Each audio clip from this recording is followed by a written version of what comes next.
अस्सलाम वालेकुम। इस वीडियो में हम इफ़ स्टेटमेंट का एक प्रोग्राम सीखने वाले हैं और प्रोग्राम है जी हमारे पास 11.1 और उसकी स्टेटमेंट है write a program that input marks and displays congratulations you have passed if the marks are 40 or मोर।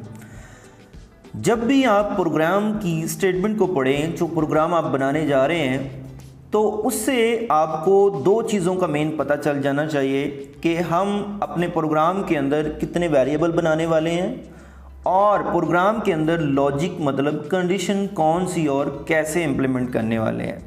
मसलन अभी हमारे पास जो प्रोग्राम की स्टेटमेंट है, इसमें लिखा हुआ है जी write a program that input marks. इसका मतलब ये हुआ कि हमने मार्क्स जो हैं वो इनपुट करवाने हैं यूज़र से। तो मार्क्स यूज़र से लेने के लिए हमें कितने वेरिएबल रिक्वायर्ड होंगे? हमें एक ही वेरिएबल रिक्वायर्ड होगा। तो इसका मतलब ये हुआ कि इतनी स्टेटमेंट से हमें ये पता चल गया कि हम अपने प्रोग्राम के अंदर एक वेरिएबल बनाने वाले हैं। और उसके बाद क्या करने वाले हैं? उसके बाद जी हम डिस्प्ले करने वाले हैं एक मैसेज। वो मैसेज क्या है? Congratulations you have passed. किस बेस पे, किस कंडीशन की बेस पे? इफ़, अगर क्या चीज़ है जी? The marks are 40 or more. अगर मार्क्स जो एंटर किए गए हैं उसकी वैल्यू 40 या उससे ज़्यादा है तो फिर ये मैसेज डिस्प्ले होना है कौन सा? Congratulation you have passed. Otherwise वो मैसेज डिस्प्ले नहीं होना। अब इस प्रोग्राम की जो लॉजिक है उसे हम इम्प्लीमेंट करते हैं टर्बो C++ के अंदर। और जी, तो टर्बो C++ को मैंने ओपन कर लिया आपके सामने और इसमें अपने प्रोग्राम का जो बेसिक स्ट्रक्चर्ड है वो लिख लिया है, जिसमें हमारी pre processor directives, main function और मेन फंक्शन की बॉडी के अंदर क्लियर स्क्रीन फंक्शन और गेट ch फंक्शन को मैंने लिख लिया। अब मेन लॉजिक अपनी हमने इम्प्लीमेंट करनी है और उसमें हमने स्टेटमेंट पढ़ी कि write a program that input marks. इसका मतलब हम एक वेरिएबल बनाएंगे और इंटीजर टाइप का एक मैं वेरिएबल आपके सामने बना लेता हूँ और उसका नाम रख लेता हूँ जी मार्क्स। वेरिएबल का नाम है और ये वेरिएबल हमने डिक्लेयर कर लिया है और इसकी वैल्यू हमने यूज़र से लेनी है और इसे मैसेज देना है कि अपने मार्क्स जो हैं वो एंटर करें। तो हम एक प्रिंट एफ फंक्शन जो है वो यूज़ कर लेते हैं और इसमें हम यूज़र को जो है वो मैसेज देंगे एंटर मार्क्स। अपने मार्क्स एंटर करें और उसके बाद जो है इन मार्क्स को रिसीव करने के लिए हम क्या करेंगे? स्कैन एफ फंक्शन का इस्तेमाल करेंगे और यहाँ पे मैं स्कैन एफ फंक्शन यूज़ कर लेता हूँ ये वैल्यू जो है रिसीव करने के लिए। और यहाँ पर %d फॉर्मेट स्पेसिफायर हमारा आएगा और उसके बाद %मार्क्स हमारे वेरिएबल का नाम आ जाएगा।